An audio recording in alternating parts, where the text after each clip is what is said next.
I used to be like, yo, them niggas so blessed, you know what I'm saying? If I had that opportunity, you know what I'm saying? Make great music. I grew up on that cash money. Bling bling was well known to flash money. Hit the liquor store after my Vic authority. Quick to switch a bitch up, pick up me a thicker shorty. Pistol on me, nigga, ain't no picking on me. Man, what's going on, everybody? This is your boy Q the Great back in the building again for another episode of Chopping It Up with Q on the TCD network. That's right, we almost sound official now. And I got my homegirl, I guess the sister that didn't come out the same vagina. What's going on, girl?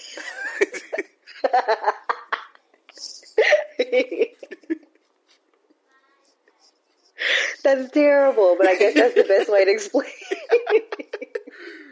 What's going on, VJ? Nothing. It's Tuesday, but there were no tacos, so I'm sadly, taco-less. But, it's all right. We're going to get through.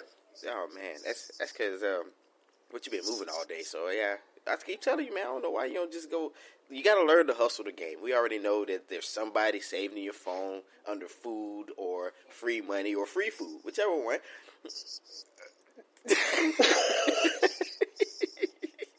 I don't have anybody saved in my phone as food or free food or dates or movie. I don't have anyone saved in my phone as any of those things. I clearly am not doing this correctly. I don't have a free meals guy. I need to figure that out. You're right. I used to have a free movie girl. Yeah. No. Oh, man. Hey, no. Man, it was great. And it was even more pimping because, I ain't gonna say pimping, because me and her actually was cool. We did have a slight interaction with one another, but that didn't affect our friendship.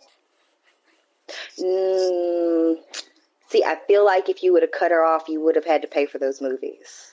Probably. I don't know. I didn't get to that point, but man, like I said, it's another Tuesday. More stuff going on. Good evening to everybody. New listeners, welcome in. All my old listeners, welcome back. That's right. I took a page from John on that, a.k.a. my man John Effect, John Salvatore, and all those other a.k.a.s he threw out there. I need to write them shits down. But speaking of that, him and myself and Andrew, we actually did an episode of the pod panel. We're going to try to get that pushed out here pretty soon. We just got to, get the productions and all that stuff done on it. But y'all y'all keep up with that. And I am still trying to convince VJ to put her own show together. But, matter of fact, hit her mentions or her inbox and convince her to go ahead and do it and stop tripping. Don't do that. Do not hit my mentions or my inbox with any type of request. I promise you, I will have nothing to say. I'd be like, that's fine. I'm not going to do that right now. Go debate your mama about why your daddy don't look like your brother's daddy. Leave me alone. Ooh, that's cold. Don't Leave me alone. Folks deep. They like, damn, I was just playing, but damn. I always do. Debate your granny. Debate your granny about why her pecan pie tastes funny. Don't worry about me. I'm okay. Man, granny just got old, man. You know how it is when our elders get there and they just ain't got it like that no more. It happens. That's when you got to retire. Oh, my God. Say granny or mama. I don't know where she at, but that's when you got to kind of just say, you know what, mom? Don't worry about it. You've done this all your life. Let me take over. We've all been there. My grandma once substituted salt for sugar in like a chocolate pie for Thanksgiving. And no one wanted to tell her it was bad. So we were all sitting there like gagging down this pie, like trying to like smile because we felt so bad. And I was just like, oh, somebody just throw the rest of it away until we ate it as soon as she goes in the room. Oh my goodness. No. Hey, sometimes you got to say the truth sometimes. You got to It was so bad. So bad. Have I been there before? Not yet. I'm thinking my mom's mom may get this because she's older, so I don't know how well I don't know how well she's gonna hold up, but I haven't been there yet. Oh, just pray it never happens. I need to go and get that while you playing. I need to go and get that tea cake recipe from her before, so I go and start making them myself. That's so so sad. Like, I love you, Granny, but look, I just don't want to take the chance of you fucking this up before I can carry it out. It's the same with everything, man. Look, there's a shelf life for everybody. You know, there's a point where you just say, you know what, it's time to go and sit it down, retire. We got it from That's true. You don't want to be out here looking like, Jordan playing for the Wizards in the kitchen. Man, look, no, we don't do that. We don't talk about those years. They don't exist. Oh, speaking of that, you were going to roll into our Negus news segment, Negro news, however you want to pronounce it. So, speaking of things that are non-existent, VJ's auntie, Rachel-dolezal, is out here talking about how her whiteness don't exist, and, she said whiteness doesn't define her. And, so, I remember the last story I read, she was saying how she even felt her ex-husband, I think it was a brother, is, I think she was too black for him, or something along those lines. Yeah, she was saying that her husband wanted a for real white woman, and so she stayed out of the sun and took her box braids down so that she could be more white for him. And then I keep thinking to myself, well, girl, that's all you have to do to be white, then I just don't know. Like, you're not black. What is this? So okay, let me ask. So are we just defined because? So she says she's black because she put some box braids in, which is basically all weave. It's all good.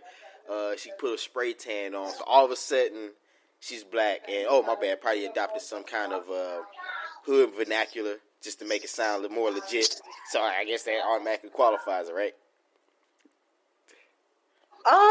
In her mind it does, and that's, I think, a lot of the problem with white privilege, and white women are horrible about that. Like, your proximity to blackness exists because you feel like you can just put on a mask. So for her, that means self-tanner and box braids, and now she's a black person. Well, if transracialness, as she likes to call it, actually exists, then I should be able to feel like I'm white, but nobody would go for that. Like, I'm not going to be able to get on like national news and write a book about how I'm transracial and I think I'm a white person. It doesn't work in reverse. She's just like a racist. It's damn that, man. Awful. Make me a trans class person. I would gladly trade my regular old ducats for some millions. Right? But it doesn't work that way.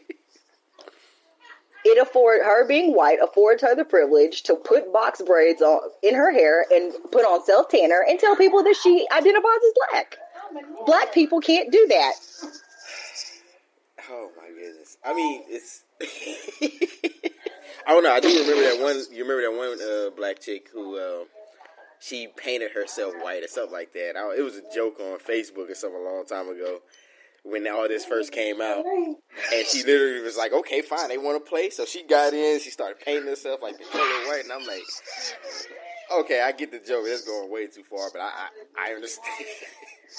I get where she's coming from. Like, it's just, we can't do the same thing. It just, at this point, it just seems like she's crazy. Like, she just seems like a crazy person. I thought she was insane. Man, I still laugh at that interview she had when the guy was asking her, like, isn't this your dad? And she was like, yeah, that's my dad. And he was like, hold up, this guy in this picture is your dad? And she was like, yeah. He's like, these two people are white. She was like, so does that mean that your parents are Caucasian? And she's like, I don't understand the question. It's like, oh, you don't understand the question? Oh, my God, okay. Yes. That was just classic TV. That was fantastic.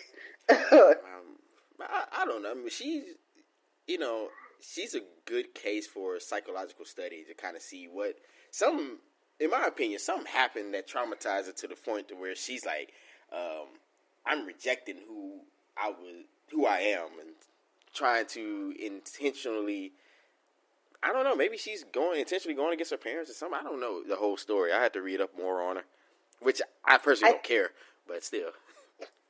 I mean, that's the thing. Like, I think I read that maybe she said that her parents abused her and made her live in a hut, but I think she's claiming all these, like, psychological and physical abuses, and like there's no way to verify them, and so it's really hard to feel sorry for you when it's like, okay, girl, I understand, but there are a lot of people out here whose parents were like not the greatest, and they still are managing, not to wear self-tanner and box braids and pretend to be black. So look, all of our parents are a little screwed up just a little bit. We all went through something. Like, straight up. Like, girl, you're not the only one. If you're going to be out here pretending to be black, well, you need to understand that comes with struggle, sweetie, and you're out here. Remember they had that rumor that she was on get kicked off a food stamp or something like that, and she lost her job at the NAACP. But that's the thing. It's like, okay, you lost your job because you were lying. That's the reason you lost your job. I mean, there are plenty of white people that are allies and have worked with the NAACP or with organizations that are, predominantly help black and brown people, but it just seems pointless to lie about something like that. Yeah. You can't say, oh, the reason they fired me is because I'm white. No, sweetie, that's not why. I mean, the NAACP was established by five black folks and 3 white folks, something like that. I think it was one or two of those combinations. So it was started with both groups coming together. So it's not because, oh, I'm a white woman, therefore I was fired. It's like, no, you lied. It's almost like if you go and say, yeah, I ain't never did nothing wrong. I'm clean, and all of a sudden a felony pop up. Oh, yeah, hey, man, you got to go. You got to walk. Right. We don't care how great you are at this job. You've got to go. That is how it works. But she's, God bless her, because I heard that now she lives with an uncle or something, and she divorced the black man that wanted her to be like a white woman. I don't know. So now she's out here, peddling her book to white people that care, I guess. Man, they going to give her own reality show one day. It's going to happen. And well, if the Cash Me Outside girl can get one, then why not? America loves to watch white people pretend to be black, It's America likes to watch buffoonery. Yeah, they do enjoy that. Well, being a smart American is a minority to begin with, so yeah, there you go. Hell, damn, it almost sounds like an oxymoron, but very much so. Yeah, I think they just enjoy watching anything, and I think for white people, they can watch white people doing black people things and feel like they know black people. It's like a safety net for them. It's like watching animals in a zoo. Yeah. Until you want to, till your kid crawl up in their fence and want to play with them and pet the tigers. But that's yeah, well. So another thing that's been coming up is LaVar Ball, and he's the father of one of the Ball. Well, he has multiple sons, but I can't remember his first name. Damn, I forget his first Lonzo, name. Played for UCLA. Yeah, Lonzo Ball played for UCLA, and he's been going in this whole tournament time. For some reason, everybody's been putting a mic in his face, and of course, you do that, he's gonna talk. And it was funny because it's also I listened to it was an older clip. I think it's like a week old or something like that, and that's when I also found out that Stephen A. Smith only memorizes like 4 to 5 large words in the thesaurus before he goes on, because blasphemous is like his favorite word for some reason. But it's funny because guys like LaVar Ball he's not the only one. I know a lot of people would want to say, oh, man, he's crazy, he's this and that. I say, you have a lot of parents who are like that, who are living through their children success. Because either they weren't good enough or their children are better than them. So therefore, they feel like they can get the spotlight. Because nobody was talking about him before this came up. This is very true. And go ahead. No, I was just going to say that it's odd, because I think you and I were having a conversation about it, and it's weird for people to try to live vicariously through their children, and I think like media access makes it so much easier for you, to do that. Like, now you're not just a parent yelling in the stands, about how great your kid is, like somebody shoving a mic in your face because your kid's, decent. And now you have this platform to just like rant and rave about stuff that has nothing to do with your child. Like, at this point, it's not even about how good that kid is. No. And I thought when he said he won $1 billion for all his kids, like shoe deal or something like that. I think he got like 3 kids total. Lonzo, and he have one that's going to UCLA next year, I believe, and he has a 15-year-old who's also, I think, is committed to UCLA as well. And you get on, you're like, yeah, I want $1 billion for a shoe deal for these kids, and I'm like, all right, hold on, player. They haven't even stepped in the NBA yet. You talking about you want money for them? I guess it's, unfortunately, I think for a lot of parents, not only are they living vicariously through their children, they look at their children and see dollar signs. Like, I don't even know that it's, I want you to be better than I am. I think, he's like looking at them as like meal ticket 1, meal ticket 2, meal ticket 3. Like, I think it's just a way to parlay that into, like, it's not even about your children's well-being at this point. Hey, man, I agree that you have some people who look at their kids as a lottery ticket. It's like, man, because I kind of thought that about LeBron's mom to an extent, especially when she starts smashing the homie. That's just disrespectful now. But it was. But Mama she raised that man and he made something himself. Why can't she just, I guess. She gonna take her restitution. She like, okay, since I made you who you are, I'm gonna go ahead and grab Delonte West. That's part of my payment. Is that how it went? Look, if you have to use Delonte West for currency in your transactions, that's just what has to happen. Like, I don't personally see another good use for him. So, I mean, I guess, yeah, sure, let's go with that. She could at least went and got with Carmelo at the time. He was hot. I mean, he was Lala. So what? Okay, fine. She might have paid for some things in Delonte West and Trident layers, but sometimes you have to do that. Fine, whatever. He's okay. It's all right. It's good. Man, what kind of world is this where women are starting to pay for stiffies, man? Everything's going backwards now. It's like this world has been flipped upside down on itself. Look, old bitches have been paying for sex for eternity. Look, you guys to get it from somewhere. So it just is what it is. Oh, no, man. You got some old men who all they need is to pop them pills for a minute. Just let them wait for 45. He good. Who wants to have to plan sex, Q? Like, who wants to have to wait? Wait a second. Let me get my Viagra. We gotta wait till we get home so I can take my pills. Oh, wait 50 minutes so I can wait for what? Yeah. Hey, man. By then, I'll be done check the DVR, cook dinner. Hey, man, look. If you want this good pumping, you gonna wait. I'm not waiting for that. If you need Viagra, then we have nothing to talk about. Like, so, wait, hold on. Are you saying like, well, if he need Viagra, but it's really, really like he got like the magic stick, like it's just like immaculate. Do I want to wait 45 minutes for immaculate dick? I feel like that changes things. I mean, really, just some things in life are worth waiting for. See, thank you. That's what I'm saying. So it's like, if that one person call, you like, you know what? Yeah, I'll wait for you. Mm-hmm. Now, if it's some extra average, I ain't waiting for that. Yeah, we gonna do this now, no. Or I'm gonna watch Sports Center and drink beer, and you can let yourself out. I don't have time for this. Yeah, exactly. See, that is disrespectful.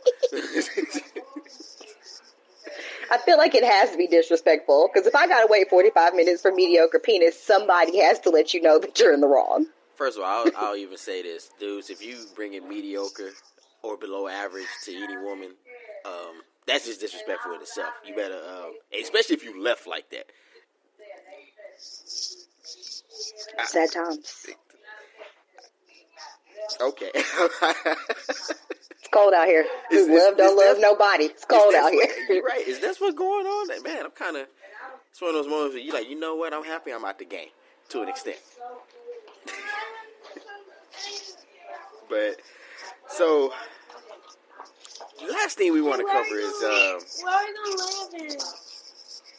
we got some weird stuff going on. So, for some reason, a head transplant is supposed to be conducted at the end of this year. And VJ and I, we're sitting there trying to think. We're like, at what point would the transplanting a head really be necessary?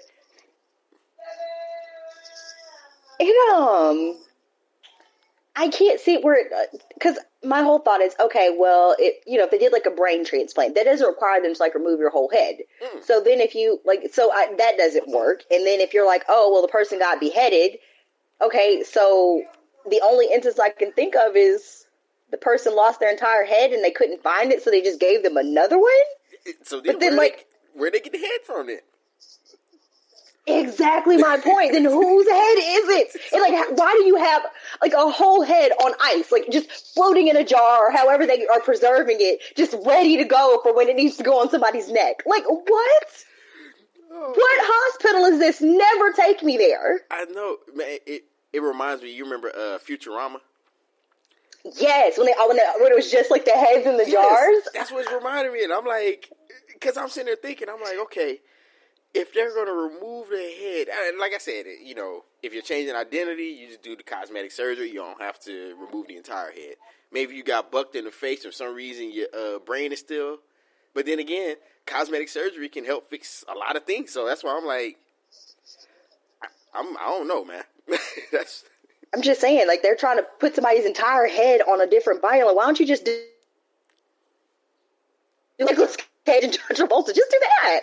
Can you do like the face peeling? Just put it on a different face? Like, why do we have to? Baby steps. I need to see the face off shit first before I feel comfortable with you putting a whole nother head on somebody. Like, it's a big jump. I'm sitting there thinking, like, how do you reattach the? I'm gonna get a little nerdy here, but I'm like, how do you reattach this? The brainstem and because I'm like, there's a lot of stuff there that you have to reattach to make sure it still functions. Well, because then you have to think about it like you're through the spine. So I'm like, how does that exactly? And then like what like part of the head? Like, are we talking like just like chin up, neck up? Like, what part are you using? Because if you're using from like the neck up, that would mean you'd have to reconnect the brainstem, somebody's like part of their spine, and fuse it with somebody else's. Yes, exactly. And the way that they were showing it is they showed the severed head, and they reattached like all the blood vessels and the veins and then I'm like, okay, so now you have to redo the trachea and all these other things that have to play into it, and it's like, it seems too complicated. It seems like more work than what you're willing to do, but go ahead. I mean, but I guess if that's what you are trained to do, I guess you have to innovate, but I don't see a good vehicle for it. Like, when is that going to be necessary? Like, I mean, I guess it's great that they can do it, but when are you going to need to be able to do that? In that case, they need to go ahead and start putting on, which I think they already started doing this, but they need to go ahead and start making things to where dudes can get bigger pieces out here.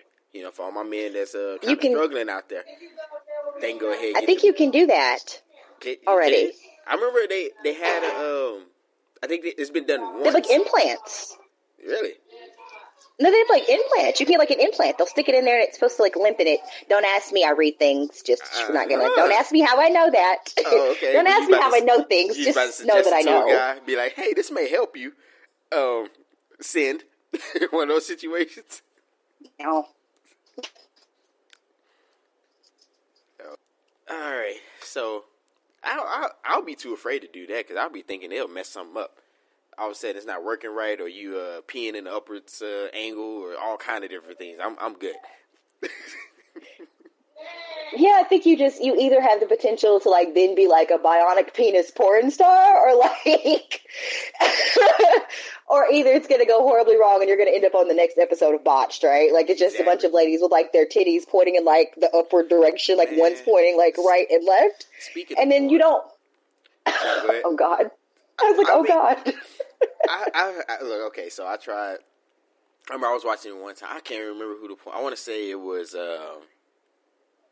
Damn, I can't remember the name of it, but they get a lot of them where they get like boob jobs, but they one boob is pointing like to 3 o'clock and the other one is pointing straight ahead, and I'm like, man, you need to go get your money back. That's so horrible. Oh, that's got to be depressing though. You spend all that money for boobs and then like they still don't look like, that's got to be awful. the most depressing shit. I mean, look, and I don't want to tell people just. I would say that, man, be happy with what you got, because sometimes, there's a reason you didn't come out with triple D's. It just didn't fit your body at the moment. Maybe. I don't know. It seems crazy to do all that plastic surgery, male, female, or whatever. I can remember watching an episode of True Life. I'm getting plastic surgery, and there's a guy getting calf implants, and I was like, but, right? You'd be surprised on how many guys get breast implants and calf implants, or like implants in their arms. It's just so weird. Why I don't know, but they do it. Oh man, so God bless them. Hey man, so you gotta much. love you first, man. That's all I can say. But speaking of love, so we got a new segment that we want to introduce, and right now name's pending, but we got social media shenanigans. That's where we go on to social media, Facebook, Twitter, Instagram, and we point out all of the crazy stuff that people put on there. And fortunately for us, there's a lot of crazy shit that people like to put on social media. I honestly think I picture social media as that moment where people like to pick their nose in their car because they think they have tint, and then realize that you can't, that you can still see them. One of those situations.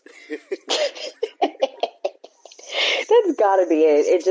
It boggles my mind, like how people will get on social media and just tell all of their business, or try to tell on somebody else and end up kind of like outing themselves. And it's like, you didn't think this all the way through. Like, something here did not come together.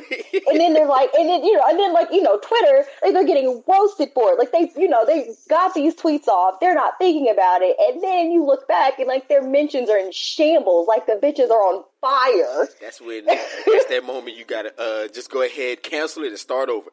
Like, well, log off, get a new ad, come back like a phoenix, rise from the ashes of your burning timeline. Change your name, because you just committed social media suicide. You finna fake your death and come on back. Have to. New Abby and everything. But I got a good one for you. All right. So I was browsing Twitter, and there were some tweets. There's this guy, his @ is Thirst22. And in response to something that Sin Santana said, he said, I think she said she was in love with her man or something. And he was like, well, maybe one day. And I guess I'm assuming he was saying, like, maybe one day someone will love me that way. Uh-huh. But regardless, some girl who her @ is like Jordy B, I think. I tried looking for. Yeah, I think that's it. But she, honestly, after that, I don't know if that still exists for her. But here's where it got good. She goes on this like Twitter rant under this guy's tweet, basically saying that she had been in his DMs for 2 years trying to get his attention, and he just was not giving her any play. Then she's like, I was a virgin and in school, and you curved me for these whores. It just got really, really wild. And then when he was like, maybe you aren't my type, she immediately was like, oh, you must want dick. Like, she immediately became, like, super homophobic. Like, it just went so left so fast. Oh, my God. What? And despite the rampant homophobia, all I can remember sitting there thinking was, sis, 2 years? You were after this man for 2 years, and he didn't say anything for 2 years, and you just were like, you know what, fuck it, I'm going to keep trying. Yeah, campaigning hard. I guess she thought that meant try harder. You know how it's like you don't get that job you want, so you go out and try to get the same job or a better one. Yeah, that's not one of those moments, but for some reason we treat it as such. But you don't go to the same company for 2 years. You just find one that's similar, and the pay is similar. Some people do. I've met people. I remember, matter of fact, going back when I was at the railroad, you had people, man, I've been applying for 6 years straight. It's like, word, G? 6 years, huh? That's terrible. not going to find anything else. But think about, okay, all right. I remember you told me about that story. So I was like, and look, ladies, don't beat me up on this. Please, I promise I love all of y'all. But something wrong with her. I hate to say it. Something is wrong if you campaigning hard for 2 years straight with nobody else in between. I don't know if anybody else was in between, but if you're still going back to the same person and they're giving you absolutely zero play, Hey, look, they're telling you what they want from you. Nothing. I mean, he said she wasn't his type. Like, he just went ahead and told her. But I would think after that, like, obviously he's not interested. And the crazy part about it is, and here's where it gets really good. Okay, so I'm just gonna apparently I'm very nosy on Twitter, but we're not gonna worry about me and my nosiness now. It's all good. you like the old cat lady? That was Probably. You know what? The old cat lady with no cats, like the old pizza lady. I'm just gonna have lots of pizza in my house. It's fine. Old goldfish lady. Yeah, you know the lady's always peeking out. Who that? Oh, I got new neighbors. I don't know them. Let me go over there. One of those situations, but I go ahead. With cookies and shit, of course. No, but the guy, the Thirst 22 guy, like, they're all swooning over this dude. But if anybody remembers, he's the guy from last year where his baby mama just got on Twitter out of the blue one day and just shot up all these tweets and receipts about how she got $5.48 in child support from this man once. Like, she posted her child support payments, and I swear to God, none of them were over $40. And then that's when everyone really went on her, because they were like, why do you want a man who does not see his kid and has not paid more than, a dinner date's worth of child support in, 4 years? Man, look, first of all, why y'all hating on that man just because Applebee's 2 for $20 is more than his child support payments? That just means he hustled the game properly. Look, I would be the first to admit that the child support system is not always the best thing. It's not always fair. It's not always reasonable. But I'm not going to sit here and debate that about child support. I understand your children need stuff. I understand that it would be nice to have help from the other parent. And all I'm saying is that if you know you are not paying child support, but then you're also not helping with daycare, you're not buying diapers, you're not seeing your kid, the least you can do is cough up more than $5.46 in 1 month. $5. That mean dude pulled out money out his ashtray and said, man, here's what I got for you. Couch cushions, bro. He pulled his child support payment out of his couch cushions and out of the ashtray in the kitchen. That's money you pull out of your pocket when you about to do your laundry. It's like, oh shit, I got $5 in here. That's what's up.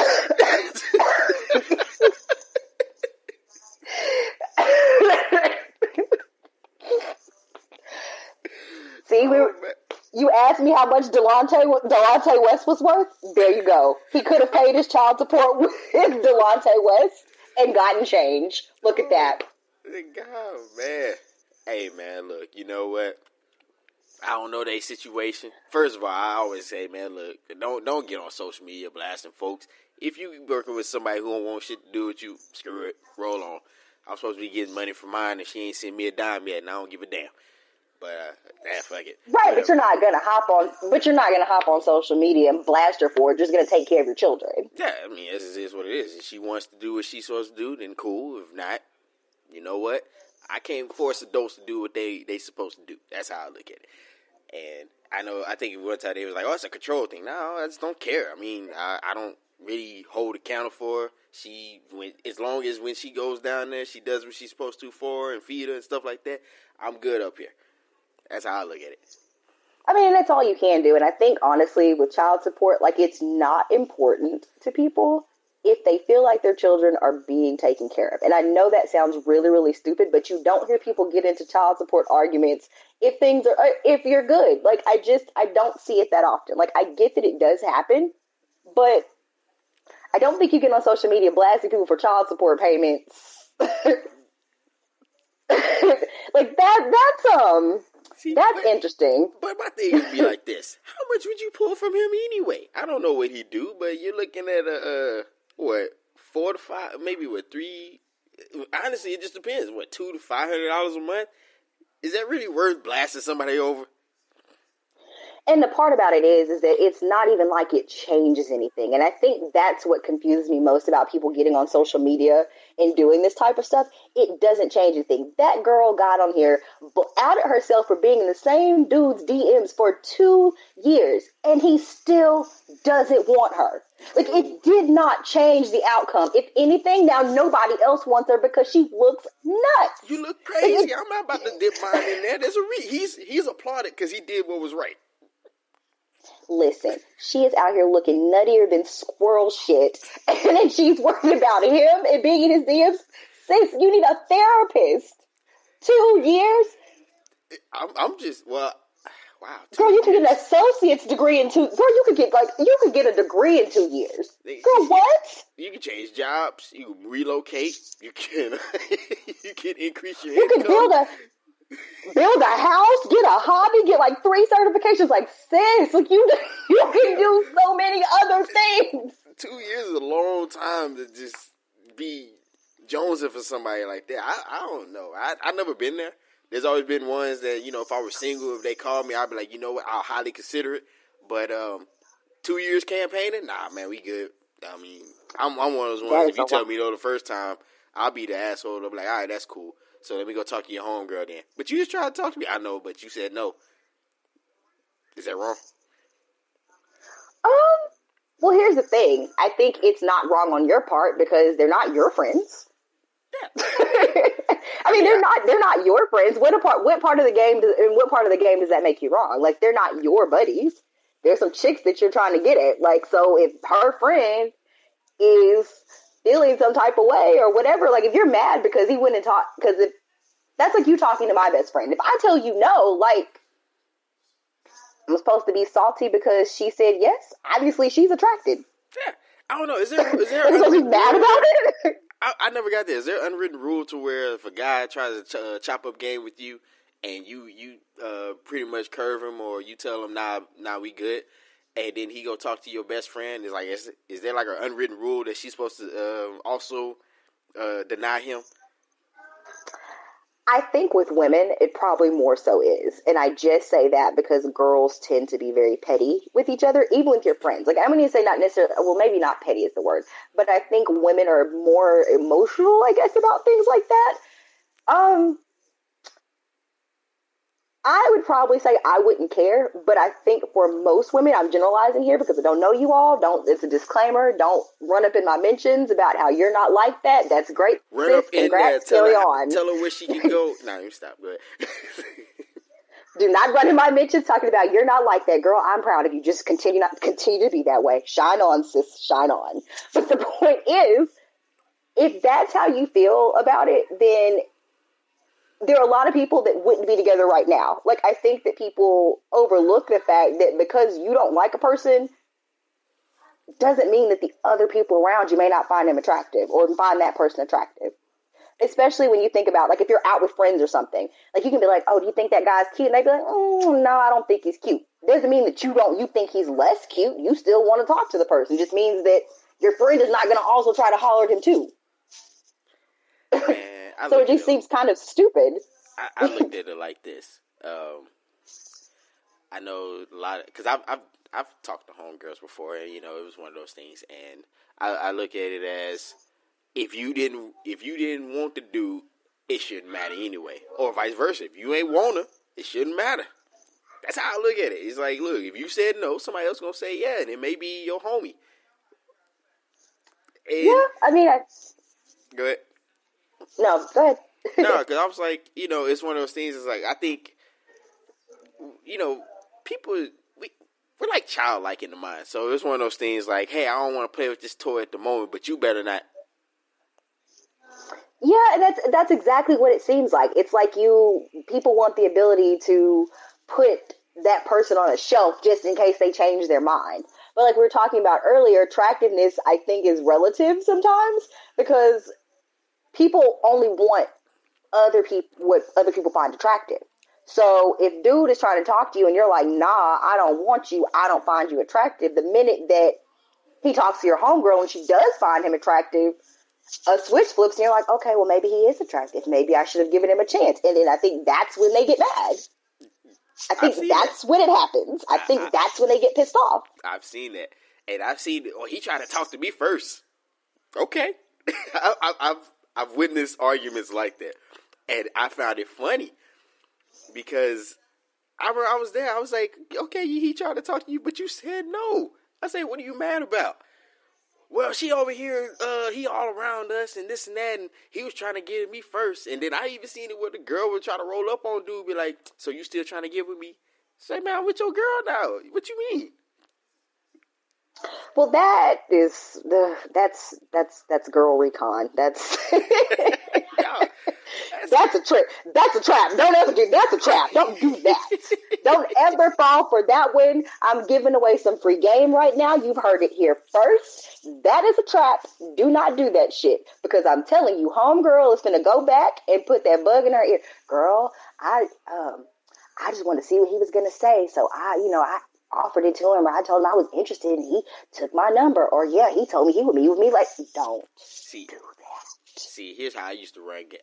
She's gonna tell. I'll tell homies just like this. You know what? Take her number, and what you do, go give it to your girl, and just sit back. If you want to be an asshole about it. No, you should be an asshole, and they should pop popcorn. Yeah, I'll sit there and say, oh yeah, word, yeah, go ahead, write it down for me. Okay, cool, I got you.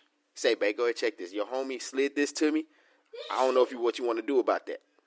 And just sit down. Suppose you start playing Run Up, Get Done Up in the background, and you're just right. Hold on, let me throw on some music. We throw on a tune for you guys. Set the mood. Oh man, it's a scandalous world. So, oh man, so I always sit there and say, man, look, social media has messed up some things. Social media, internet, and a lot of things like that have messed up a lot of how people interact, because for some reason we don't want to. Well, I don't know, because I mean, I've seen people who campaign hard for 1 to 2 years, and we didn't have Facebook and all that stuff yet at the moment. I'm sure you didn't have a dude that has been out still after you to this day. He just wait for that phone call. Look, we're not here to discuss me. Thanks for asking, but that's for everybody. Ladies, guys, I know everybody right now can think of one person that they know if they just give them that call and say, you know what, I finally realized you the one, and they're good for it. Yeah, he would. That man lives in a whole nother state. He probably it take him. Yeah, let's not. I'm on a plane right now. I had this saved for every year. I've been saving up my frequent flyer miles on my way, girl. That is sad, though. That would be awful. I don't know.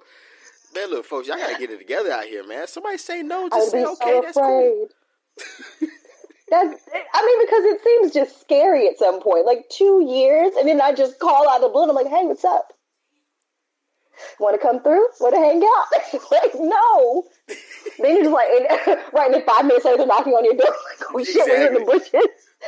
Girl, I was just passing by your house. and then they're whispering under their breath, like I do every night, and watch you, and break into your house and watch you sleep. Like, it just screams serial killer. Oh man. A bit much. So let's go ahead. We're gonna roll into the second segment, which is Kailah's question, with a K. Don't ask how it works. For some reason, that's how we roll it out. And so her question is, and this is for everybody to answer. So a fine woman or man offers you $800,000 in cash, your dream car, and a new 5-bedroom home if he or she can spend a weekend with your significant other. Would you do it? Would you view your partner differently if they were avid about going through with the transaction? You want to take that first? Sure, why not? Well, you know how I am about about things, so you're right. Go get that money, baby. I'll be right here. No, I'm saying good. Oh no, you're right. Oh no, you're right. So you'll whore him out? That's terrible. Is it? Is it terrible though? Is it terrible? is it a terrible thing? Really? Because if the shoe was on the other foot, like, depending on who you're fucking with, they may be down for the cause. And I just look at it like this. It is 2 days of this man's time. And really, honestly, how many people are in relationships where their boyfriend or girlfriend or husband or wife are lying to them, disappearing and dipping for 2 days on a business trip and fucking for free anyway? Hey, that's word. That's straight up. People fuck for free all the time, all day, every day, on their spouses, on their boyfriends and girlfriends. I'm just telling you, ladies and gentlemen, you may be in an open relationship for free right the fuck now. So for 2 days, if I get all of this in return and I get you back and we can share it together, I have to applaud your honesty. Whatever. It's an investment. That's how I look at it. It's an investment in our future. Because you're right. You'd be surprised on how many people don't realize their quote-unquote significant other, husband, wife, or whatever, got a splackavelli on the side. That's right. I brought that word back. Go look up this song. And, bringing the 90s back. Exactly, man. Hey, it was fun times. But you're right. So I would have to change up the deal. I'm like, look, how about $100,000 per stroke? I got to get something else. 800,000. I don't know why, but it seems like that's just not a lot. So, I mean, I feel like if a person can afford to give you $800,000 and a car and a house, and you could probably up the ante and get what you're asking for. You know what? Keep the car, and whatever you're gonna spend on the car, go ahead and give me. And you know what? Go ahead and keep that house too. I'll buy my own. Just give me whatever you're gonna spend on it. That's how I say. I'll just take the money. That's reasonable. It makes sense to me. If the person's going to give you all those things, like, you might as well just kind of sweeten the pot. Because, at that point, it's kind of it's a contractual agreement, right? Like, look, I'm going to give you these things in exchange for spending X amount of time with your significant other. So you might as well, tweak it to your satisfaction. You're right. You and the person. Because I had to pay taxes on that house. I ain't trying to do that. But straight cash, please. Small bills.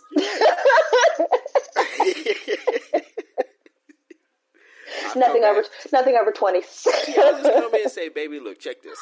I got a business proposition, and here are the terms. Don't kill me, but let me explain. One of those situations. Now, no, go ahead. Yeah, but I was gonna say, but I think the question would be for you. Like, I'm not with anybody, so obviously this is me just being like, fuck it, yeah, let's roll with this. Whatever. But, for you, it's different. You have time invested. You guys have kids together. Would you, even, money in consideration, would you be cool with her, dipping off with some dude for, even if it is just 2 days, but then you have to know about it? I don't know. Let's ask her. Leisha, come here. Come here. You got to come here. Because I got to ask a question. Ask her how you'll feel about it. Because people can't hear you from over there. You gotta come over here. Oh, but every time I make a noise, you talk about too loud. I'll be lying. Come here.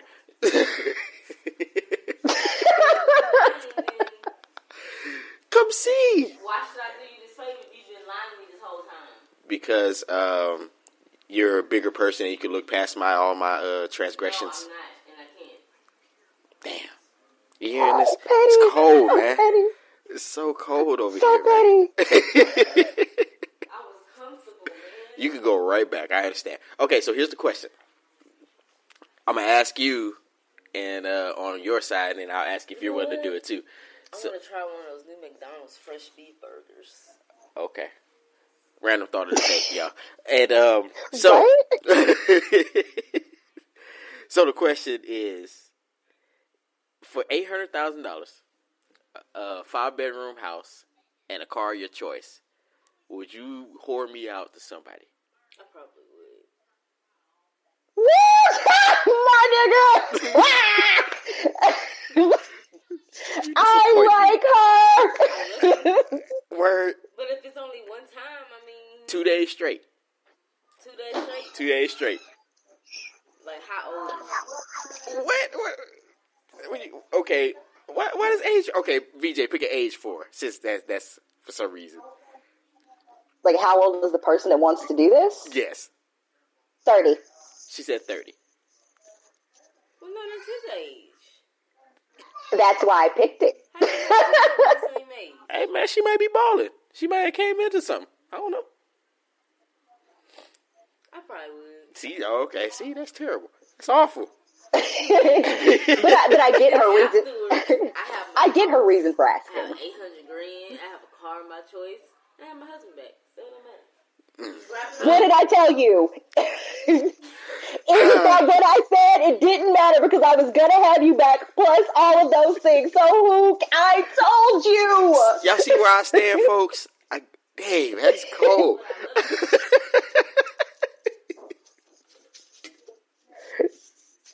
I love you enough to share you with some 30-year-old rich lady. Now, why would the age matter, VJ? Maybe you can explain that for me.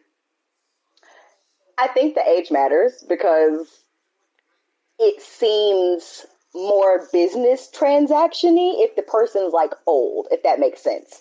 For instance, like people that like young women that marry like older men, like you don't think you're like nobody's out here like, okay, yes, they're together because they're madly in love. Like she needs financial support. He has the ability to provide it, and she provides companionship and, you know, rubs his lap a couple of times a day, whatever. Whatever he's rubs his lap under his blanket in his wheelchair, you know, whatever. However they're getting that together. But the point is that when it's somebody similar in age, I think the thought is, okay, well, this person is attractive. This person has resources that I may not have. This is supposed to be for 2 days. What if my husband or boyfriend just decides, fuck it, I'm not coming back? Hey, man, you might have to worry about older women too. Like, what if you run up on somebody who look like Elise Neal or something, and she 50? See, yeah, I mean, and I think you run that risk as well. But I think when people think, like, if I had said like 50, I think in your wife's mind she would have been thinking like the average, just kind of old-looking 50-year-old woman. Here's the thing: that I don't think she would be thinking of the Elise Neals of the world. See, that's where you mess up. All of a sudden, she see the woman like, "Oh, who's this? Oh, this the one that wanted me to do. Oh, huh? Hold on, let me talk to you for a minute. Sidebar." I think that's what it is. And then I think like you know, people always joke that they have like they would give their significant other like a pass if it was like a famous person or something like that. Like, okay, I'm not gonna say Holly Berry because as pretty as she is, that she's crazy. So I still do it though, and there's a lot of us who will still say, you know what, she gonna be different from me, and we gonna run through the same. I mean, but that's the thing. Like, yeah, if you. Right, but if that was one of those people that you know, hypothetically, your wife is like, yeah, I know you love Holly Berry, so she was like, yeah, you know, Q, I want us to have a night together. She would, you know, give you the pass. Like, so if Holly Berry rolls up, you know, offering all of this stuff, do you get jealous? Are you not jealous of that? Are you like, well, I gave him a pass, so now I have to roll with it? You see? You start questioning things, and I think that's a lot of just it's insecurities that we all have. If somebody is similar in age and attractiveness to us, but then they're able to offer our partner something that we can't, then we start to doubt what we're able to offer our partner. It just becomes like a benefit analysis, I suppose, is when we go there. See, here's where I know if they added this to the deal, I know this will probably cancel all of that stuff out. If for some reason this person is just that crazy and they say, okay, the only way I'm giving you more money, or only way I'm really giving you the money is you got to watch the video of the 2 days. See, and I thought that too. That would definitely make it different because I think for a lot of people, like for me personally, if I felt like I was on the fence about it, if I didn't have to know the details of what you did all weekend, it would probably be fine. Like I was telling guys, like, well, he was, you know, whatever. He had a weekend. Like I wouldn't really care that much. But if I had to sit there and see what you did with that person, then I feel like you're sitting there scrutinizing it, and you're just like, you don't throw me over your shoulder and spit on the ceiling fan like that. They look at it like, what the fuck? When did you get those moves? Like, see, what? Man, you look like you enjoyed it. It's like. And then what do you say? No, I didn't enjoy those orgasms. I cried after. Yeah. I didn't enjoy those. No. Nigga, what the fuck you mean by hello when you talk to her?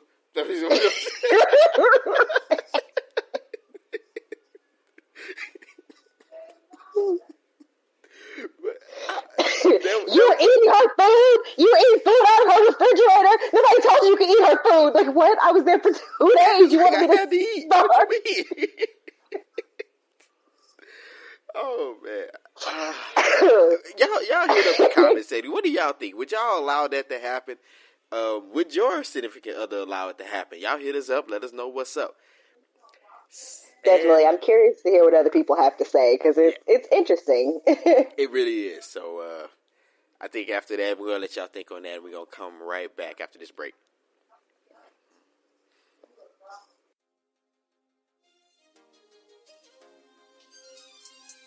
It's time to pop another bottle, baby. Pour me up a shot. I got beer in the fridge, so they never get hot. It's a party at the crib, and it's about to get live. BT representing, you know how we get down. After party at the crib, hope you drink a lot of beer. If you looking for a party, bring it by that right here. Drink up, cheers. Lil' mama showed her skills. That's the best I ever seen in my 24 years. More ladies that showed up, more fellas that showed up. The liquor that showed up, more cups to pour up, more smoke to smoke up, more rug to cut up. This an after party, baby, you down and what's up? It's time to pop another bottle, baby, pour me up a shot. I got beer in the fridge, so they never get hot. It's a party at the crib, and it's about to get live. BMT representative, you know how we get down. It's time to pop another bottle, baby, pour me up a shot. I got beer in the fridge, so they never get hot. It's a party at the crib, and it's about to get live. BMT representative, you know how we get down. Getting hot up in this thing, I'm still sipping on this drink. I'm a Texas-made boy,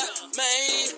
We know to keep the party live. Pour another round, but my Texas in this thing, and we still getting loud. Now what you want? More dancing, what you want? More nasty, what you want? One more cup and drink it till you just can't get enough. It's time to pop another bottle, baby. Pour me up a shot. I got beer in the fridge, so they never get hot. It's a party at the crib, and it's about to get live. BMT representative, you know how we get down. It's time to pop another bottle, baby. Pour me up a shot. I got beer in the fridge, so they never get hot. It's a party at the crib, and it's about to get live. BMT representative, you know how we get down.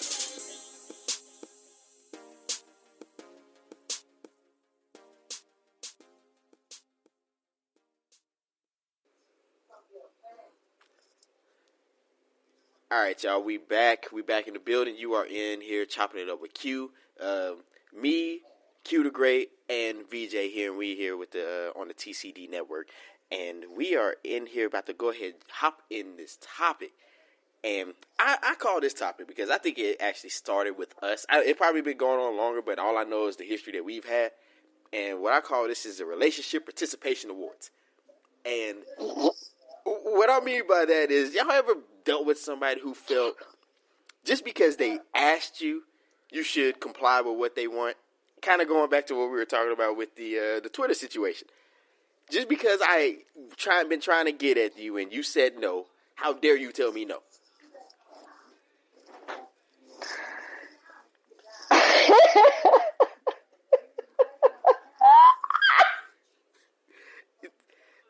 I just think we're running into a lot of issues is that for some reason, a lot of people, which I think this probably been going on a lot, but, you know, rejection, we view it so negatively when nobody don't want nothing to do with it, is that we're going to then force this person to want to deal with this. Like, oh, you denied me, goddammit, I'm going to go spend these 2 years trying to convince you why I should be the one. Yeah, and then I think, this is going to sound kind of, well, it's not really a reach, but kind of a reach. I think a lot of times, like, especially from a woman's standpoint, like, you see all this shit about, oh, well, if he loves you, he'll fight for you, and, you know, he shouldn't make it easy for him, and he should be persistent. But the thing about it is, if you just don't want a person, like, you don't want them to be persistent. Like, I don't want you to keep trying if I really don't want to be with you. Like, I don't have any participation ribbons. I'm not giving any out. I don't have any mini trophies. I just want you to take your shit and go. Like, yes. Please take this L and go find something else. Like, this is a lot. Like, just take your ball and go home. Just because you brought it here don't mean you're going to pick you up. You know? Perfect example. That is it. Right? That is the prime example. Like, look, I understand that, you know, your dad is the coach, but you are like the worst person on the team, bro. And your daddy trying to win like everybody else. So, Relax. I know you could go ahead, if you got stories to tell, you don't have to say any names in them. But I've been into a situation where it was like, and we went like for years on, and she tried again, she kept trying, and it was one of those things where it's like, nah, I'm cool, nah, I'm good, nah, we good friends, and it was. I've been through that like I don't know how many times, and I know a lot of people have been through it. And I think, honestly, in my opinion, and yes, guys are terrible when it comes to rejection. And I say those clown dudes that want to call women out their name because they got rejected, you need to go choke yourself out or go play in traffic, whichever one. But I think women have a hard time with rejection as well, because especially the ones that have always got what they wanted. Indeed. I think that for women, because, so being realistic about this, typically women, no matter what their attractiveness level is, unless you're just butt freaking ugly, generally have men shooting their shot at them, quite a bit. Like, you get it on the street, you get it at the grocery store, you get it at the gym. Like, the average woman spends a vast majority of her lifetime just kind of trying to navigate how to deal with men when they're just trying to, buy some lettuce at H-E-B. Right. Like, all you're trying to do is, like, breathe and walk on the sidewalk, and there's some dude like, hey, mom, hey, yellow shirt, hey. And it's like, what? Like, I just, looking around confused. And I think that's the reality for most women, to some extent. And so, for you to constantly have to fight men off your entire life, and then the one that you want is like, nah, I'm good. That shit is like a serious blow to the lady ego. Like that. Hey, you like, nigga, he been trying to get at me since I was 12. What you mean, no? And that's when people get crazy. And they're like, I have ball players, and I have tall niggas and niggas with money trying to talk to me, and your ass doesn't want. That's when I'm telling you, that's when people just get livid. And I think that's the same thing with like guys. Like, they're used to being able to get attractive women to talk to them, and then the one that they want doesn't talk to them, and they just like flip the fuck out. They like have a Will Smith moment. Why doesn't he want me? Like, yeah, what? Exactly. You start breaking out in tears, man. Something wrong with me, man. Well, fuck you, then. I don't want you either. It's like, come on, man. Like, chill. I had a homeboy like that, man. Like, we were, I think we were on campus, and he went to go try to talk to this girl. She wasn't hearing it, and she said she had a boyfriend and all that stuff, and he kept trying, and she was like, I said no. He was, well, fuck you then, huh? I said, nigga, that's the wackest shit I ever heard, man. What you doing? Man, nah, she want to act. I said, dawg, she just don't want you, man. That's cool. Just roll on. There's plenty more others out here for you to just be. But I think it's that we focus so much on the ones that don't want nothing to do with us that we don't care about the ones that are available. Yeah, and I think it's just kind of one of those being too far into the forest to see the trees things, where there are other people around you that are reasonably as attractive as this person, may have similar qualities as this person, but you're not willing to explore those options because you're fixating on this one person.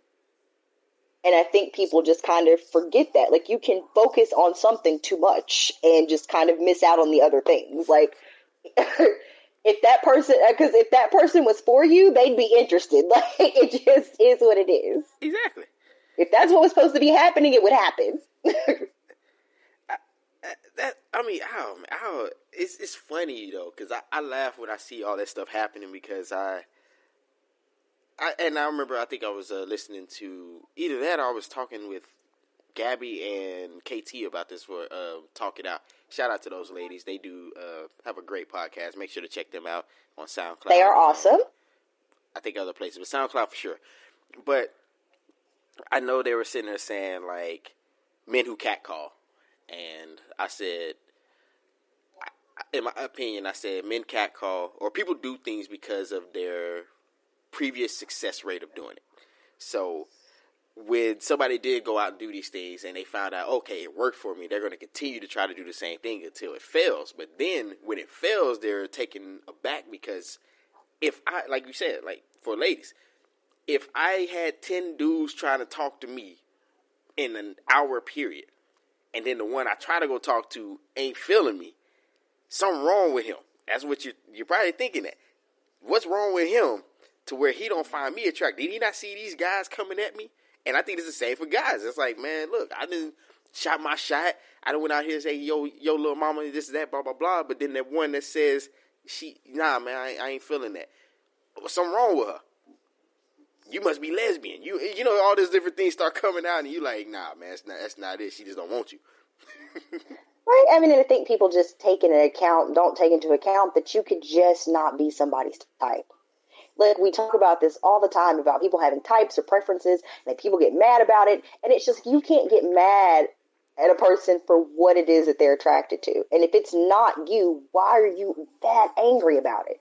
Somebody out there likes whatever it is that you're offering. And here you are tripping the fuck out over the one person who's just like, nah, sis, I don't see it for you. Like, and there's nothing wrong with that, because if the shoe was on the other foot and they didn't have something that you wanted, you wouldn't care. No. That's the crazy part. You would not give a fuck, and you are that mad. Now, I would also tell people like this. Stop getting mad when people don't want nothing to do with you. It just happens, man. Look, not everyone is going to accept you for what you got or what you bring to the table or who you are, etc. Allow them to make that choice. If they made that choice, then roll on. Go to people who, go to ones that like you, who gonna roll with you, who gonna, cut for you, all that stuff. I mean, what's the saying? I like who likes me. Now, if some reason that pool is very minuscule, then that means you might have to up your advertisement. And I know people hate to say that because they say, oh, well, you should just know that's not how life works. That's like me saying I got a busted car, and I'm saying, hey, look, this car got low mileage, and it's been good to me.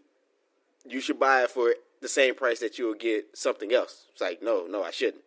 And I know a lot of people say, well, you trying to say we're... No, it's just a basic analogy I had.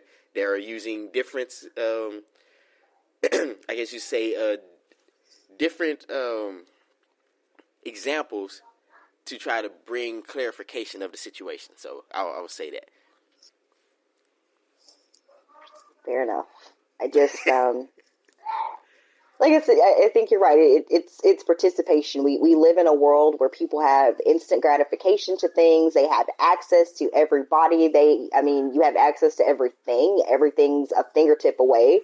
And so we've forgotten what it is to wait for things or to be disappointed or to have somebody tell us no when one person says no or we're being told no. We have access to a million people who will say yes. Like, I think it's just times change. Like, you and I are old enough to remember not having Facebook and all of these things. So, I mean, it just seems odd to be that pressed about somebody not wanting you. Man, that makes me feel old. You realize that we were like one of the first groups to ever have Facebook? We are. I actually remember when Facebook started, Exactly. And it was just for college students. And I remember, like, you could just poke people. If you just had a wall, just had pictures, and you could just poke people. And that was the weirdest shit to just have somebody. And that's Facebook started that shit. Facebook started people. That's like the original DMs for 2 years, but not having DMs, because people would poke you, and then when you didn't respond, they would poke you again. Yep. And then they'd poke you the next week. And then they'd wait 2 months, like your picture, and poke you again. And you're like, nigga. That is where it started from. The first 20 didn't work. What are you doing?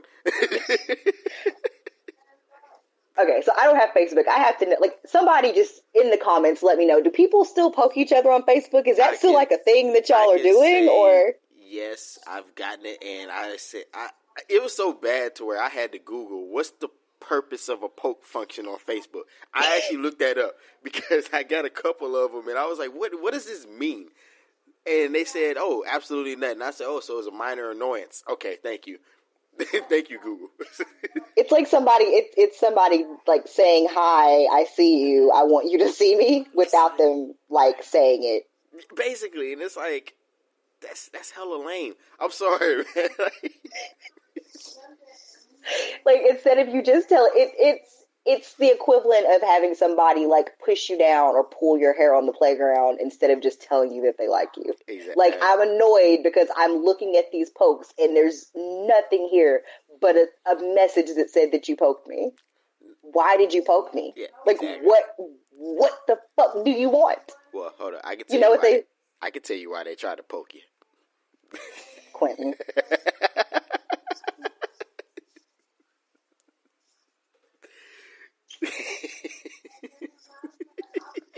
That, you know what? No comments on that, folks. Y'all hear that? You know what? I was going to be nice and just say they were poking me because they wanted a participation ribbon, but you, oh no. Hey man, look, I'm a firm believer. I will tell any women this. Well, any women, all women this. And I know a lot of them are going to say I'm full of it, and some dude's going to get mad. But if he's talking to you and you're a brand new dude, he wants something. Duh. I mean, I'm just saying, like, I did also find it weird that some women are taken aback by that, because they were like, you're only talking to me because of my body? Yes, that's all I see. I don't know you. So yes, you got a bad body. I would like to get to know you to an extent. At least starting off. I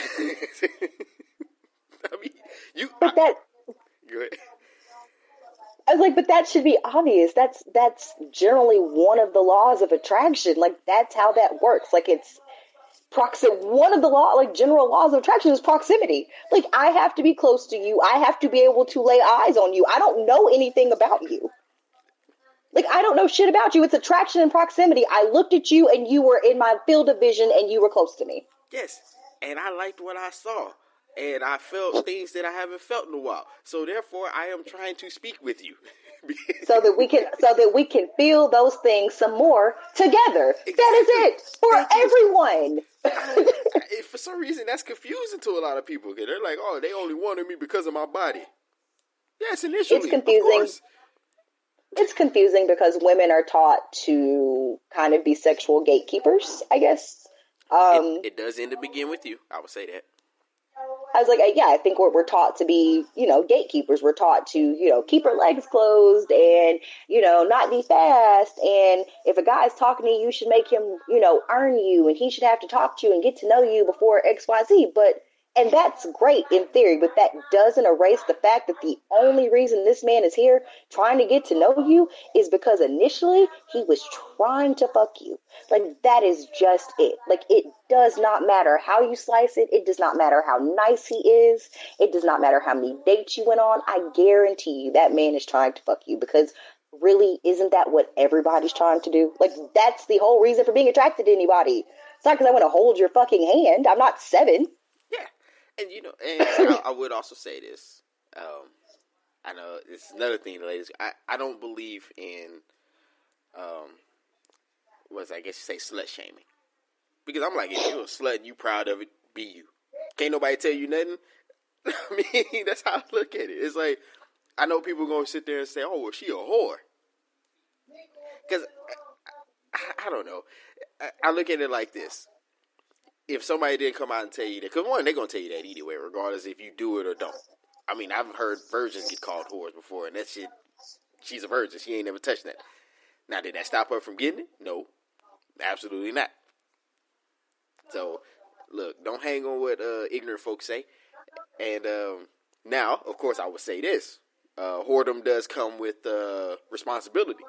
Now, if you got too many bodies like Jeffrey Dahmer or something, then some people gonna be skeptical when it comes to taking it to that next level. I'm just saying.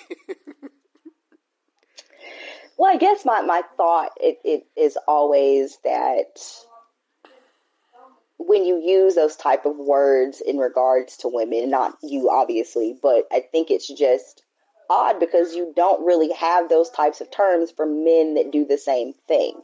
And so it's hoes all day. It just don't matter. Right, but it doesn't matter. You see what I'm saying? It doesn't necessarily have the same connotation, I guess, if that makes sense. Like, it just doesn't resonate the same. There aren't words, and then normally when somebody's like, oh, it's a whore, oh, he's a man whore. You're like, there's not really a specific set of terms for a man who is sleeping around with a bunch of women, not that are necessarily negative. And so I think it's just... Oh, no, I was like, you're right. And I would say it is a double standard, but let me explain it. I've actually seen this happen before, and I'm sure you probably have as well, but even if women go out and call, oh yeah, he's a whore, he's this girl, he messed with this, and this, for some reason, it makes that man more intriguing. Because, like we said, what is he doing to pull all these women or to sleep with all these women? What does he have coming to the table? This is also true, but the same could be said in reverse. If I'm out here having, it could go in the reverse. Now, I will say this: I think that men, Lord, they'll fuck anything. They will absolutely fuck anything. Hey man, some dudes' records have blemishes, or hey man, guys take L's. It happens.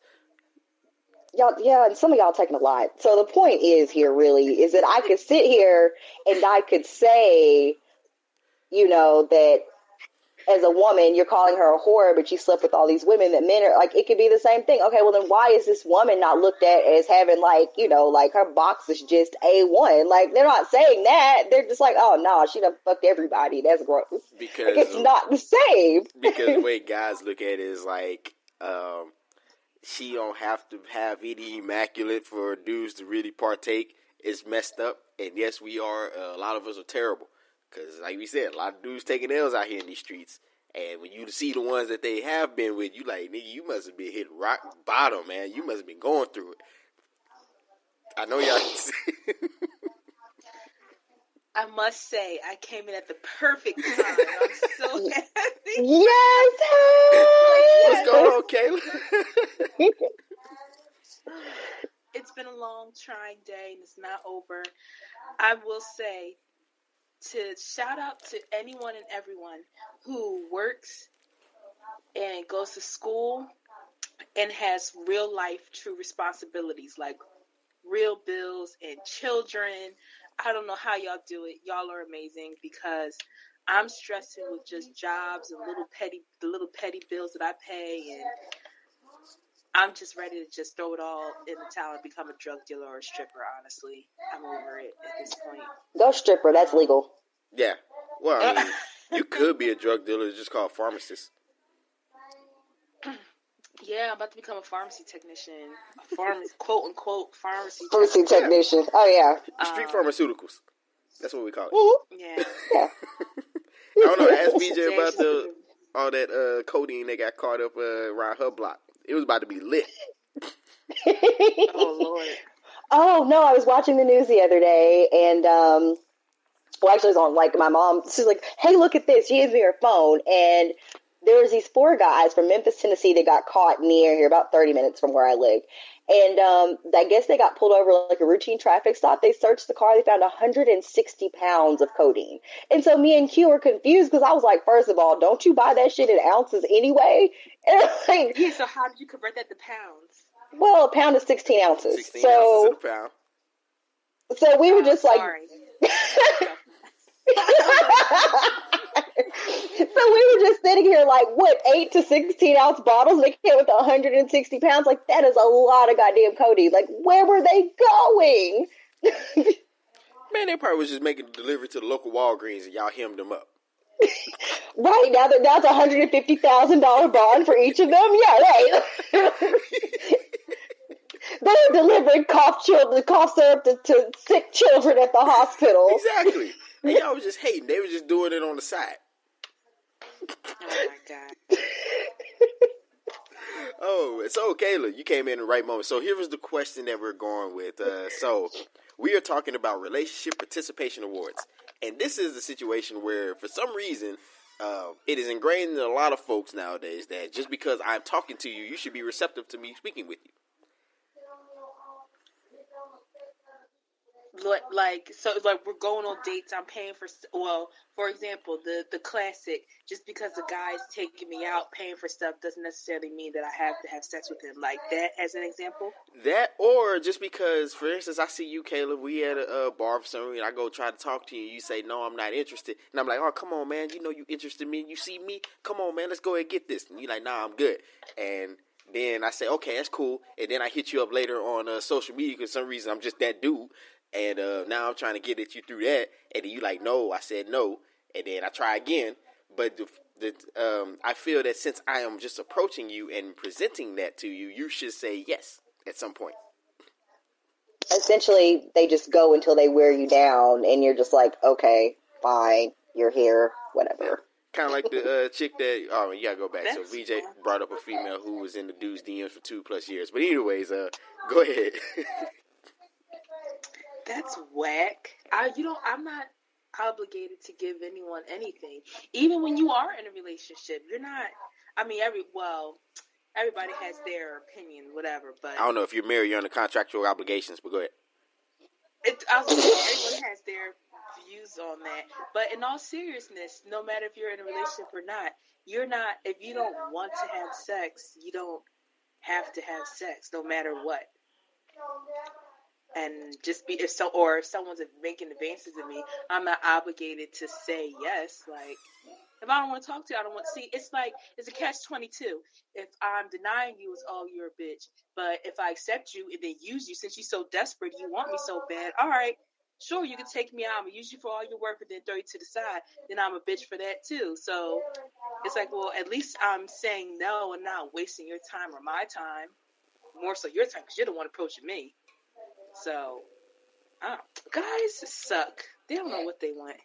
Hey, guys know. Just to add on they know what they want.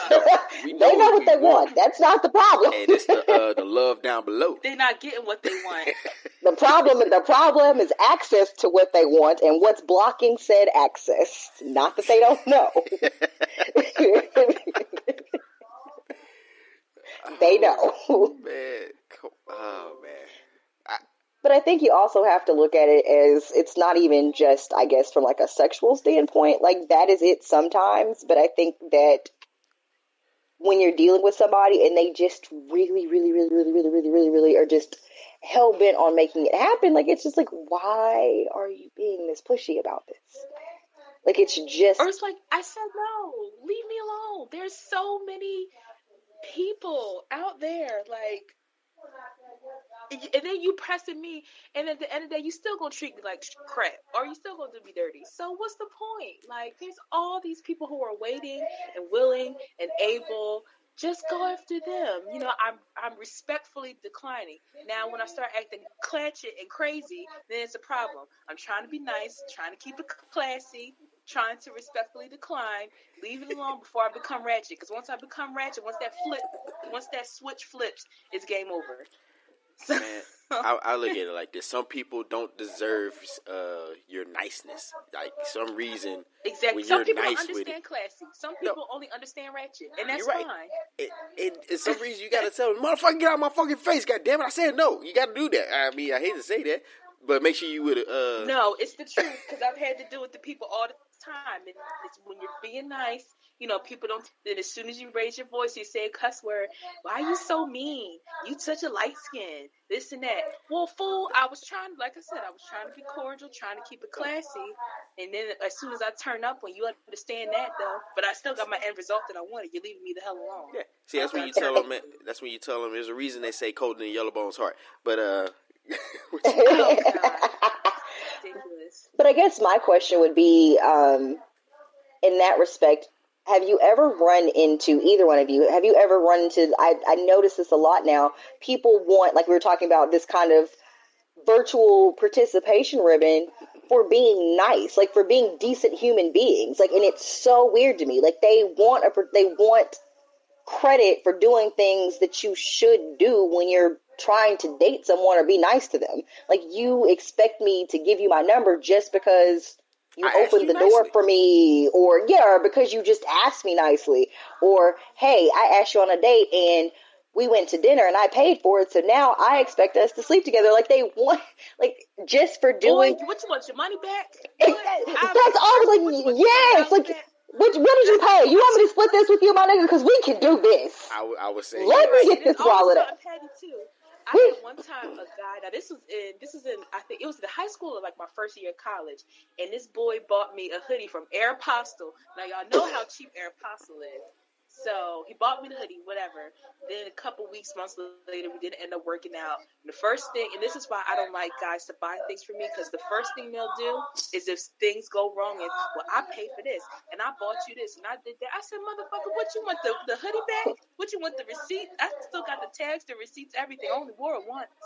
Like you want? Like, are you kidding me? Like, what are you gonna do with it? Give it to your next girlfriend? She wants to use it as Aeropostale hoodie? Like, what the fuck are you gonna do with it? Exactly. Like, to me, like you said, you know, people are. It's like if you did it, it's like why did you even bother if you were gonna hold that, not grudge, but constantly hold that over my head. And I feel like not only guys, I mean, people in general have the tendency to do that. Is if things go wrong or you get upset, the first thing is, well, I did this and I bought this and I paid for this, and it's like, well, that makes me not want to accept things from anyone. I think that's why I have a hard time, you know, accepting things from guys, because I know that guys tend to do that's the first thing they like to throw in your face. And it's like, dog, I don't need anyone for anything, so don't ever try to, like, you volunteered that. I didn't ask you to do it. It's girls out here begging guys to pay for their to buy them food and to pay for their hair and to pay for their nails.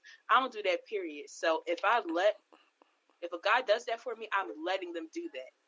So don't try to twist it after the fact and say, oh, I did this and I did that, like I was begging or something. Like, what? Guys suck. I'm over it. Hey man, people are weird, man. We're narcissistic. We believe that since I am doing it, therefore you should appreciate it, and your appreciation should be reciprocated in the way that I feel you should. So, and a lot of guys, they feel since I'm participating in this barter system, since I'm buying this or doing this, I feel it's earning me points next to those draws. And it's also because most guys don't feel they can just go up and say, hey man, look, how much is it for me to go ahead and get what I can from it? Because most of them end up getting slapped or something like that. I don't think you could do that. But so it's terrible. Coochie coupons and participation ribbons. It is. It's crazy. It's because I think a lot of people don't really know how to navigate it. They want to be honest, but they don't know how to. Because it also goes back to that thing. It's like we're going to go the way that's the most successful. So in that case, if me trying 100 times and she out of 100 she said, out of 99 she said yes once. Okay, that's what I'm gonna do because it worked the first time. Or he, it's one of those things like, okay, well I remember I paid for dinner this time and she gave me the draw. One girl gave me the draw, so maybe it'll work for the next one. And it doesn't. There seems something wrong with you instead of the situation or how they approached it. I wonder, when did our standards, our as in general, whatever, Twitter logic, I guess, that's what I like to call it, Twitter logic. When did the standards become so low?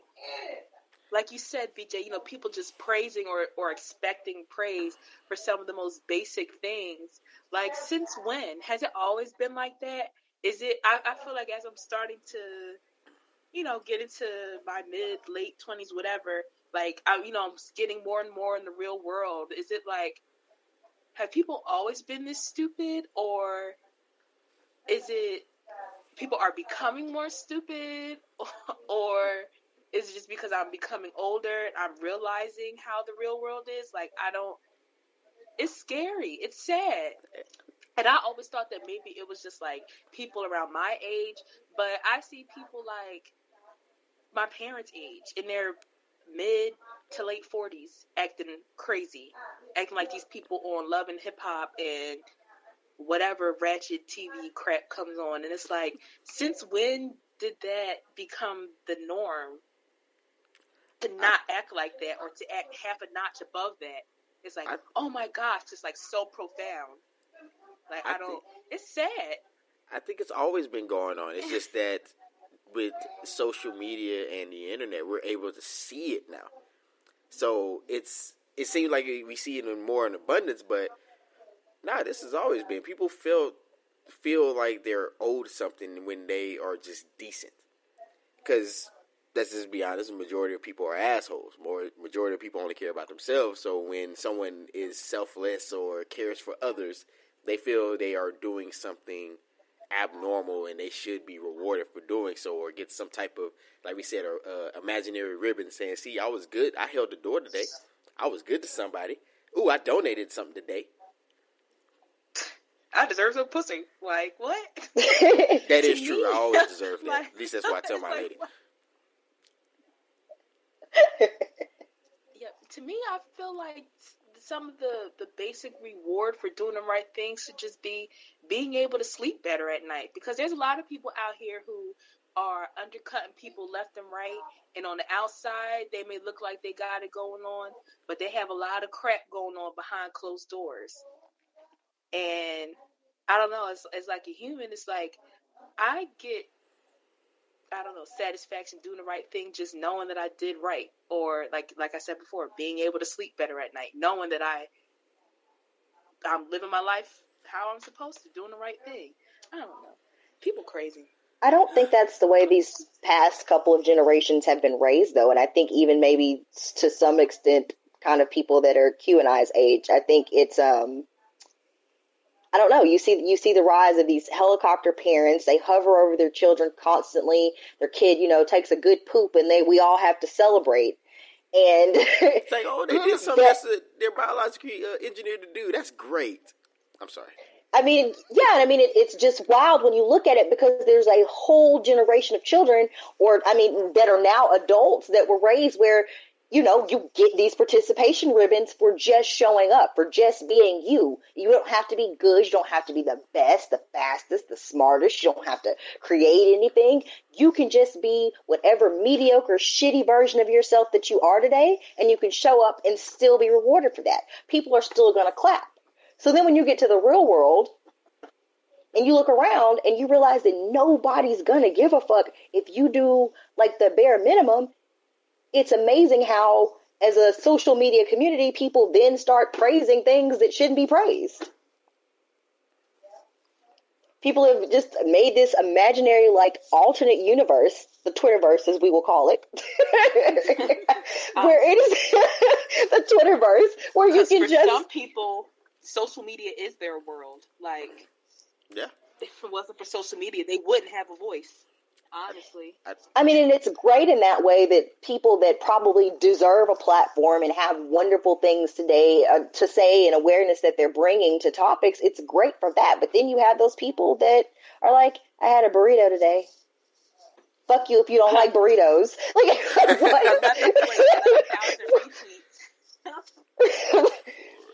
And they're like, what? Somebody else doesn't like people that don't like burritos? Oh, this is something I can get behind. Retweet. Like, what? Yeah. Right. Then one person doesn't agree. Fuck you and your mom and your whole family. You're stupid. Because they're enabled. You get participation ribbons and trophies for just showing up. So, of course, if somebody doesn't agree with you, you're going to feel like it's time to burn the shit down. Clean it with fire, damn it. Somebody doesn't like me. They just don't know how to deal with rejection. Man. Yeah. I've definitely dealt with that over social media.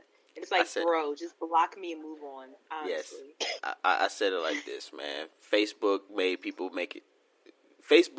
the idea they actually had friends. And they're venting. Right. And especially when people put their business out there and then tell you to stay out their business. I'm like, oh, okay. Yeah, you're right. You just posted your business like 10 minutes ago. Man, I think my favorite is when they get mad when people comment on it, but your profile is open and unlocked. So essentially you're inviting those comments, and you're only mad because they're negative comments. Had you posted something and it was, reacted to positively, you wouldn't care. It's just because they're negative comments about the business that you decided to put out that now you're mad, and we all got to go, screw your grandma, hope she dies. Like, right? People so evil. I'm like, oh my god. You end up in a blocking frenzy, or you blocking like half of your friends list. But when you think about it, Facebook made you seem like you had digital friends. You had Twitter, made you feel like a reporter. You had YouTube, who made you feel like you were a TV star. I mean, it's for some reason we want to feel special, and unfortunately, everybody's not special. I mean, we're regular old average people. So we live in a world where a vast majority of 20-somethings and early 30-somethings have been taught that they are special, no matter what. They are important, no matter what. And I get the general premise behind that you should have a voice and that you should be important and that you can do important things. But when you don't actually do anything special or important with that type of self-esteem, you just get pompous douchebags and cunt waffles who like to get on Twitter and tell you all their goddamn business and then get mad when you're like, nah, bro, something about this is not adding up. Yeah. I didn't see people say dumb stuff like, oh, yeah, I'm going to just take it from her. Well, no, that's not how life works. What are you talking about? And then when you tell, oh, man, get out of my mentions. Say, bro, you put this on a open forum. This is basically what you just did. So, and now everybody knows you're a rapist. Like, exactly. It's not our fault that you decided to tell us all you're a rapist. Like, that's you. Can't get mad because we were like, hey, you're a rapist. Like, you told us this. We just summed it up for you nicely so that other people would know. Right, we use different terminology. That's all. Yeah, so let's go ahead and start winding down, ladies. So, first of all, I want to, since Kailah was late, she's showing up on CP time, give us your final thoughts and then also shoot out your social medias. And then, VJ, I want you to go right after her, and then we'll go from there. My final thoughts, you are a star no matter what anyone tells you. No, I'm joking. I mean, everyone is special, but whatever. My final thoughts, I don't really have any final thoughts because I pretty much missed the entire conversation. Yeah, Hope everyone had a wonderful week and a wonderful weekend. Yeah, social media is not a reality. It's not your reality. If it is your reality, you need help. My social media, speaking of social media, Twitter, vitamin_KAI, same name for Instagram, _Killer_KAI. That's all. Final thoughts. I guess I will just say this. I think that social media has been instrumental in making our world as a whole very much smaller. It gives us access to people and things that I don't think would otherwise be possible. And that's a very good thing. But there's a fine line between using social media for good and getting on social media and being a complete crazy person. Like, there's some parts of your life that should definitely remain private, and that is up to you, how you decide what those things are. But as always, you can only control what you do. You cannot control other people's reactions to what you put out. So just do your best to keep that in mind. You get pissed off when you say crazy shit and then expect people to just roll with it. Not everybody's going to be here for your bullshit, and they're not going to like what you have to post, and that's just kind of one of those things that you run into. All right. So be safe. Be nice to each other. Try to be kind and not. So I guess that should be I guess that's the final thought. Be kind to each other, and it's okay to keep it moving. Yeah, that's it. Just be nice to each other and don't expect a participation ribbon for doing so. There you go. I guess social media, you can normally catch me on Twitter arguing with Q about something. Of course. because he's a terrorist. But that would be that would be at BJ_Burton. On Instagram, I think it is always Vibrant V, V with 2 E's. and I think Snapchat is Meek B. And I promise at some point I'm going to try to make them all one uniform thing. I just am lazy and haven't done it. So. All right. And y'all, I'm not a terrorist. I just happen to say things that's going to make folks think sometimes. Or terrorist. Say, what the hell did he just say? But, Terrorist. The only thing I'll have to say on all this stuff is, one, I'll agree with VJ for the first time in all of history. So y'all take the note. Is 10:02. Documented. Yes, 10:02 on what's that? March 28th of 2017. So y'all document that. And yeah, you can't control people's reactions to what you say, right, wrong, and different. All you can say is okay, cool, and just roll on. Another thing is that I just look at it as rejection is not bad. If you're rejected by somebody, don't take that as a knock on you. That just means that person don't want nothing to do with you. And stop caring about people who don't give a fuck about you. Really, honestly, I've had conversations with that, and people will say, "Oh, did something I say offend you?" No, because what you say has nothing to do with me. That's just what you said. It's like, okay, that's cool. It rolls off my back. Now, I can also say that not everybody's built like that. It's cool. So, I mean, that's the only thing I can say, is be kind, be nice, understand your words can have power in certain situations, and understand that if you say something that will affect someone in either way, they may respond, and you may not like the response. Other than that, if you want to hear all my shenanigans and see everything that I do and realize how much of a good guy I am on social media, you can also check me out on Twitter, which is _Q_the_great. That's right, Q the Great. Or QIUwQ, whichever one, it pops up either way on Twitter.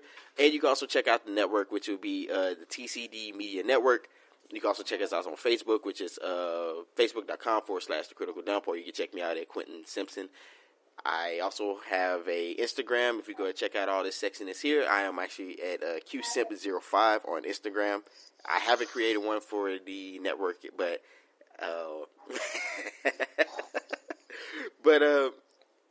also, if you want to check out the show, you can actually check us out on Spreaker. That would be Spreaker.com/thecriticaldump, or you can check us out on SoundCloud, which is SoundCloud.com/thecriticaldump. You can pick out this particular show, which will be Chopping It Up with Q, or you can also check out the other shows, which is the Critical Dump Podcast, as well as Happy Politics. And I think we're also on iTunes and Google Play, and we're working on getting everything on Stitcher. But other than that, ladies, I'm happy y'all actually came in, and Kailah, I'm happy you came, even though it was all late. But it's all good, man. I understand you had stuff to do. I was about to say, man, today has been a long, trying day. Oh, before I forget, yes, on iTunes, you guys, definitely go to iTunes and do a review. Leave us 5 stars. Tell us how much you enjoy cubing Q. Hey, I got my own adjective. Queuing up the joint. So, yeah, if you enjoy that or whatever, definitely just like us, rate us, share us with your friends or whatever. We definitely appreciate the love. So, yes. Indeed. Other than that, and give us feedback. Let us know. Tweet us back. We like to talk to you. We do. We're very nice people, and we won't ignore your DMs for 2 years. We promise. I wouldn't trust them, y'all. I'm just saying. But, nah, man. Other than that, man, we're going to be about, and we appreciate everybody who has been listening. Bye. Bye-bye.